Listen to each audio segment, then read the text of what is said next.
What is Baobab and what's its significance? Okay.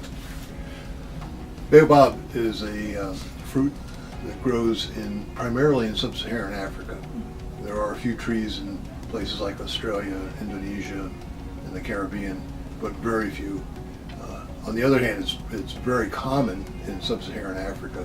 The baobab tree is often referred to as the tree of life, and it's the tree that you picture when you see the Lion King. It is one of the most nutritious plants on earth. The pulp itself, when it creates a powder, can be used in baking, in mixing drinks. It's really good when you mix it with fruit juices. What is the Baobab Machine Project and what inspired the project's beginnings? The Engineering Leadership Development minor here at Penn State produces these machines that process the fibrous pulp within the baobab pod. So they actually do all the manufacturing within the learning factory and build these machines up. As folks that identified that there was a need to process baobab in Africa, the way they were doing it was they had 3 women standing around a large mortar with like 4-foot-long pestles, and they just pound this stuff into a powder. It was very strenuous work. It was very unpleasant, and that's really the way it's done all over Africa. So the students thought, well, we could probably come up with a machine that could do it a lot more effectively and a lot more cleanly as well. What have been the challenges associated with the project in your experience here? As far as technical challenges, I think the students have been very good at finding innovative ways to improve it. And I love working with them, as they come up with, here's a problem, and we sort of brainstorm it together. So one of the biggest challenges that we faced, actually both semesters of the project, is packaging and taking the machines with us across the world. So although we tried to package it to the best of our abilities, they do get thrown around in the airport and the machines can be damaged. So when we get there, we have to troubleshoot and figure out how we can either fix a dented mesh or a screw popped out and is missing. You really have to have those real-time troubleshooting experiences that you also don't really get in a classroom setting. What kind of impact has the project made both at Penn State and of course in the communities you're delivering it to around the globe?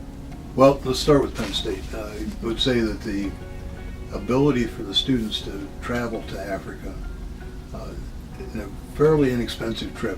The people that we work with there are pretty good at finding inexpensive ways to put us up and keep us safe and everything.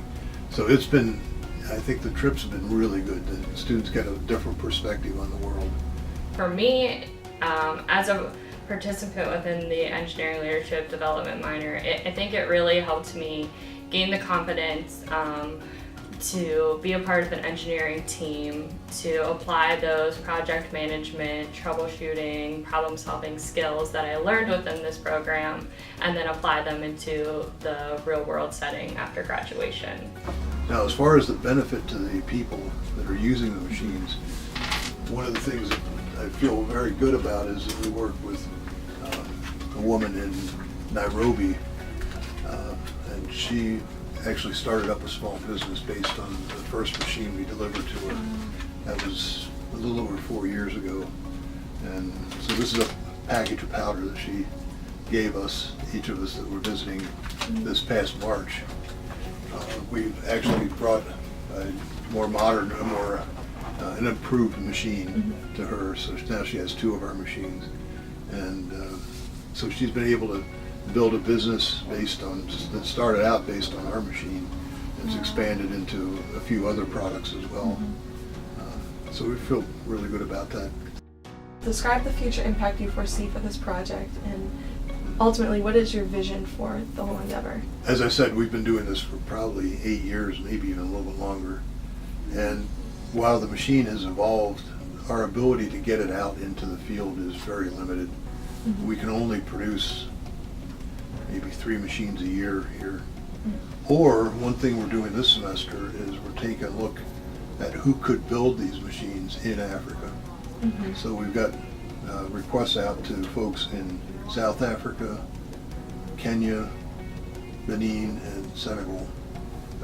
Basically the 4 places that have been most responsive, most interactive with us, to see if they have local machine shops that could actually produce these machines. Do you have anything else you'd like to add? Any comments or thoughts to leave us with? Being able to work in a cross-functional team is very important in the classroom setting and in the engineering work world. So the cross-functional aspect of this project, I think, really benefited me before I entered the workforce. It's been a wonderful trip. I've really enjoyed working with the students, learning about Africa, learning about what we can do. We can do all sorts of things here.